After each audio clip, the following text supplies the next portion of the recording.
चंपारण सत्याग्रह, वो कहानी जिसने गुलामी की नींव हिला दी। दोस्तों, जरा सोचिए, एक गरीब किसान, नीले रंग से सनी जमीन, गोरे साहब की कोड़े जैसी आवाज, और सामने खड़ा है एक दुबला पतला आदमी जिसके हाथ में न तलवार है न बंदूक, फिर भी अंग्रेजी हुकूमत कांप जाती है। उस आदमी का नाम है महात्मा गांधी, और ये कहानी है चंपारण सत्याग्रह की। यह सिर्फ एक आंदोलन नहीं था, ये वो चिंगारी थी जिसने भारत की आज़ादी की आग को हवा दी। आज की ये कहानी आपको रुलाएगी, गुस्सा दिलाएगी और अंत में गर्व से सीना चौड़ा कर देगी। इस वीडियो को अंत तक जरूर देखिए, क्योंकि अंत में मैं आपसे एक ऐसा सवाल पूछने वाला हूं जो आपके दिल को झकझोर देगा। 19वीं सदी का भारत, देश गुलाम था और गुलामी का सबसे गहरा जख्म पड़ा था किसानों पर। बिहार का एक इलाका चंपारण, यहाँ की मिट्टी उपजाऊ थी लेकिन किस्मत बंजर बना दी गई थी।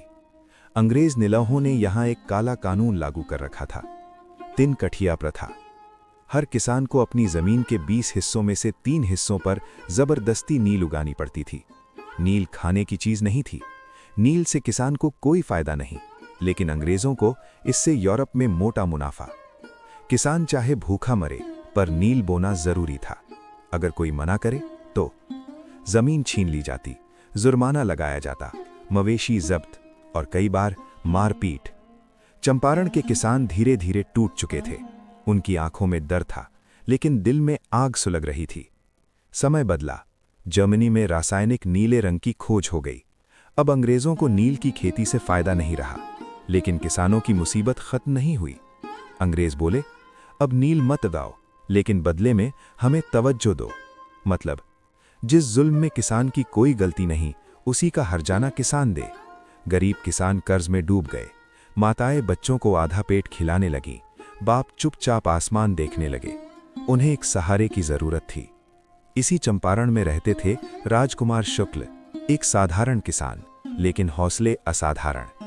1916 लखनऊ कांग्रेस अधिवेशन। देश के बड़े नेता वहां मौजूद थे, लेकिन शुक्ल जी की निगाहें ढूंढ रही थीं मोहनदास करमचंद गांधी को। उन्होंने गांधी जी का हाथ पकड़ा और कहा, आपको चंपारण चलना होगा, हमारे साथ बहुत जुल्म हो रहा है। गांधी जी पहले टालते रहे, लेकिन शुक्ल जी पीछे नहीं हटे। ये किसान गांधी जी के पीछे पीछे कानपुर, अहमदाबाद, कलकत्ता तक गया। आखिरकार गांधी जी मान गए और यहीं से इतिहास ने करवट ली। 1917 गांधी जी चंपारण पहुंचे।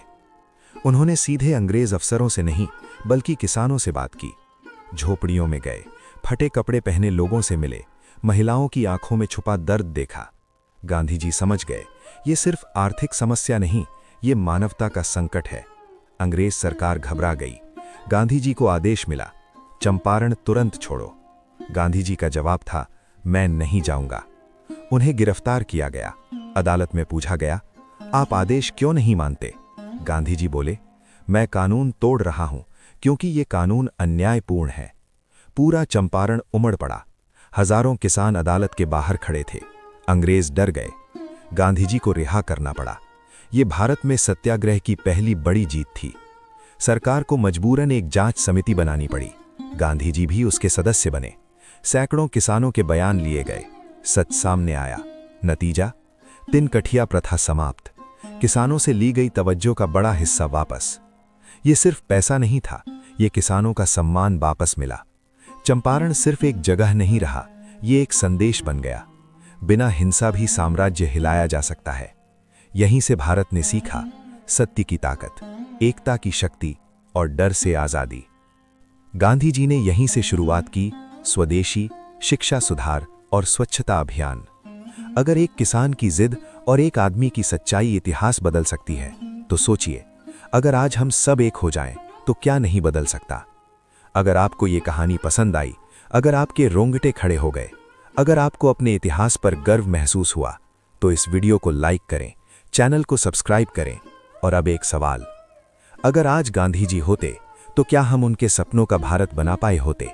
इसका जवाब कमेंट में जरूर लिखिए। धन्यवाद।